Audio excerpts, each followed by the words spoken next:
1, 2, 3, good morning.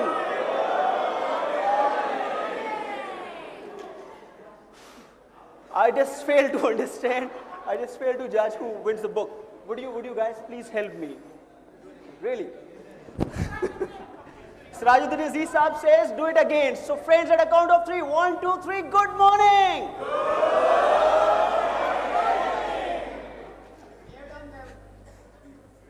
The gentleman over here?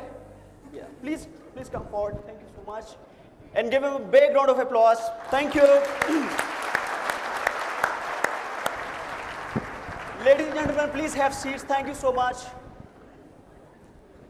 Now the question is, why did I decide to write a book on team building? The answer lies in a story that I'm going to quickly share with you. I'll try to finish as quickly as I possibly can. An angel comes to a man who was sleeping in the middle of the night, wakes him up, and says, God has sent me to you to show you the difference between heaven and hell. Would you be interested? And the man says, maybe I am the only person. I could become the only person in the world who understands the difference between heaven and hell. He says, yes, I'm interested. And then the angel takes him to the hell first. And they first go to the hell. And they enter a huge banquet hall, a beautiful banquet hall. A huge number of people, crowded. And he notices all kind of food and juices and fruit and all blessings of Almighty. But the people over here, they're having a very bad time. They're crying. There's no sign of life on their faces. And then he realizes that these people actually had braces on their arms, meaning they couldn't bend their arms, so they couldn't eat. So probably that was the reason that they were moaning and groaning and crying. And then the angel takes him to the heaven. And they both enter in a similar beautiful banquet hall. And it is filled with people. And again, all kind of food and juices and drinks. But people over here, they have smile on their faces. They're having a great time. They're enjoying. And the air is filled with laughter and smiles. And he's shocked to notice that these people too had braces on their arms. Meaning, they too couldn't bend themselves and they too couldn't eat. But friends, what they were doing was, they were feeding each other. They were feeding each other. So probably, that is the difference between heaven and hell. And if you allow me to extend this metaphor to the workplace, so probably, hell is a workplace where people don't support each other despite having all the resources. And they focus too much on their own limitations. And they just focus on themselves. They want to get everything for themselves. And the heaven is a place, is a workplace, is an organization where people, despite having all the difficulties, despite having all personal limitations, they don't just focus too much on themselves. They reach out to other people. And what happens is that when they start giving others what they want, they automatically get what they want. So the second reason of writing this book is basically promoting the sense of working together. In HR community, you better understand that this working together thing is not a very straightforward goal. The biggest challenge that we've all seen is that people, they are either together or they work. For instance, we are together, but we will not work. We have great relations, we have great friendships, we have trust, we have communication. But these relations and friendships and trust does not produce any positive results for the organization. And the other thing is where we have the ability to work, but we don't work together. We work in isolations, we have silos, we have created boundaries. We don't communicate. So the basic essence of writing this book is, because I believe in working in teams, I just wanted to give a simple methodology and a process so that an ordinary manager, a common manager can find a reasonable strategy and a way to put together a great team and get them perform in a major way. The last thing I would like to say about the book is, as Upali Mahanama Sahab says, the entire money which comes from the book, it is used to support the education of needy and deserving students. We have created Possibilities Foundation, and we support the education of approximately 100 students.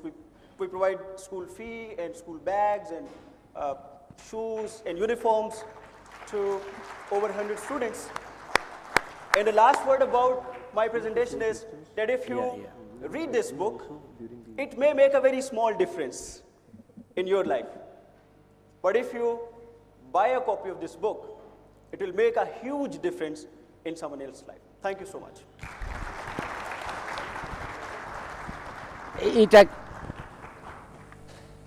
Testing one. Mic, please. Testing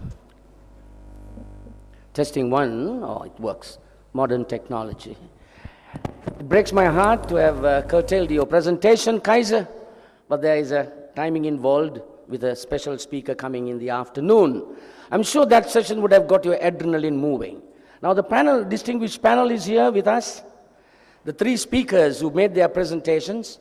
Is there any clarifications or questions you would like to direct at them? This is your opportunity. Please go ahead. Questions. Keep the questions short, and the speakers also will keep the answers short but precise. Yes.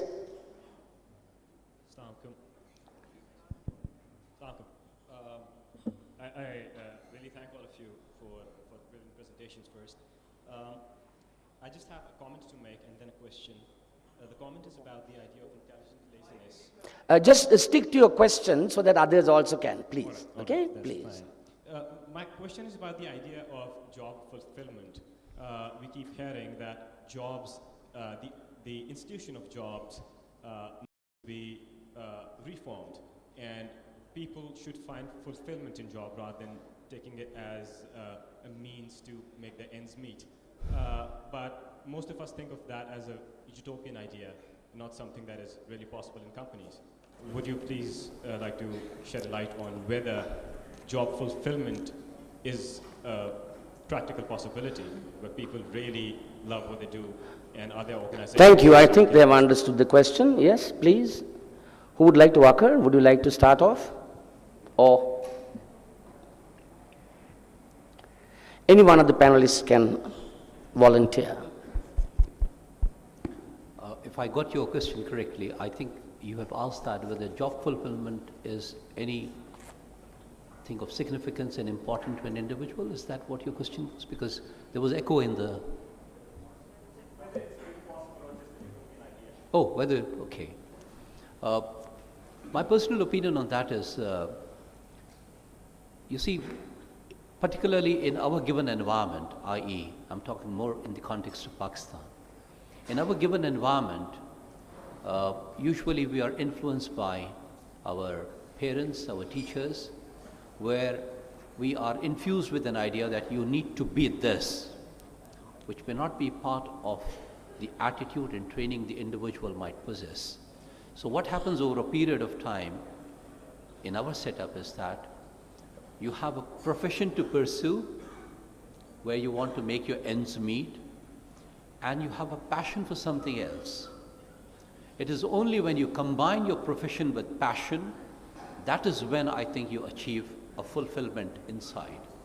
And therefore, it would remain a utopian concept for any individual who thinks that his job is to earn money, is to make a living only, and it does not form part of his passion. Thank you. So the combination of passion and profession, a difficult combination, but that is possibly the solution. Next question. Here. State your name and the question. My name is Rizwan Ahmed. I'm from Status Pro. My question is that are these leadership qualities, can they be acquired, or is the leader, are these qualities inbuilt?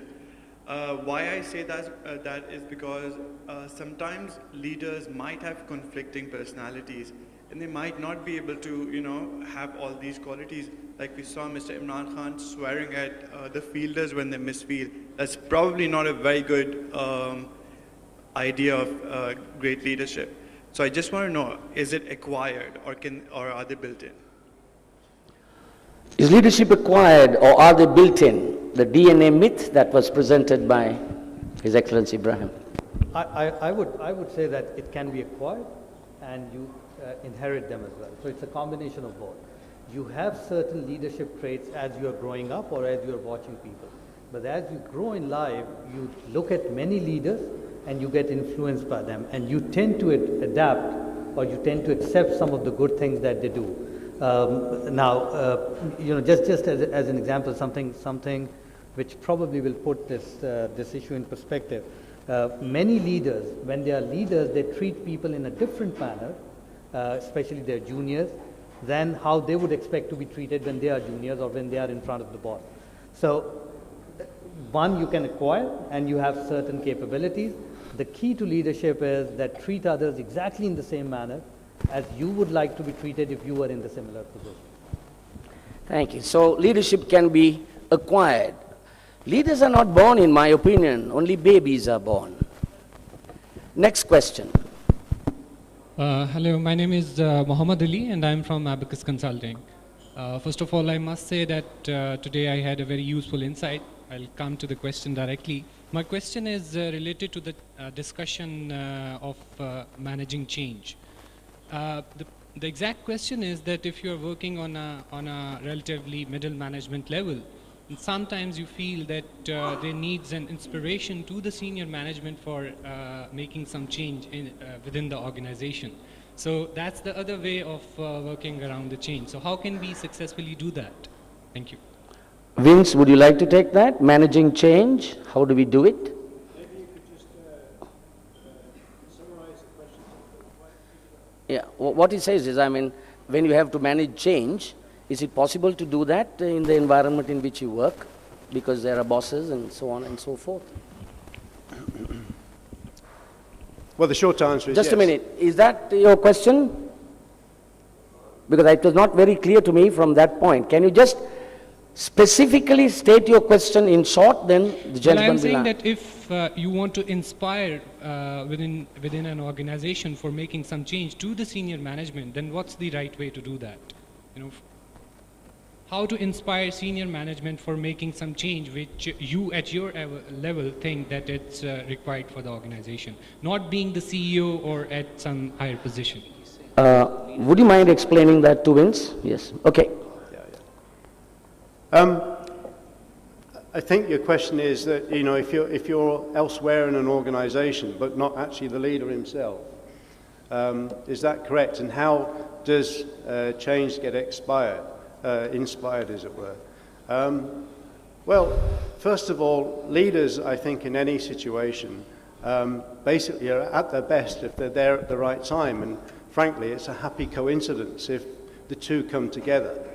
And they're relatively short-lived. You know, all leadership positions change, some longer and some shorter. But fundamentally, a lot of change does come from the power of the people, if you're talking within countries or organizations or indeed customers. So change is very much down to an individual and then a collection of individuals starting to try and push forward. Now, if you have a dictatorial organization, that's actually very difficult to achieve because the dictators are not going to allow the change. Well, that's the point where you have to make a personal decision and move on, if you have the choice. But most good leaders actually would be very receptive to good ideas. You know, leaders don't necessarily have the best ideas, but they've usually got a very good way of implementing them. Thank you. We now have the awards presentation. Oh, Max. All right, one last question, short answer. Max? Can you hear me? Hello? Yeah. My question is it possible to facilitate change without first me changing myself? Any member can take it up. Or one short answer from each panelist, okay? Each one will give a short answer. Is it possible to change the organization without changing myself first? If I have to give an answer, no. Yes? Well, you got an answer which was no, so in order to sound a little different, I think you look at some of the historical examples. Can you think of Churchill as a leader without the Second World War? No. Can you think of Abraham Lincoln as a leader without the Civil War? No. So it's the events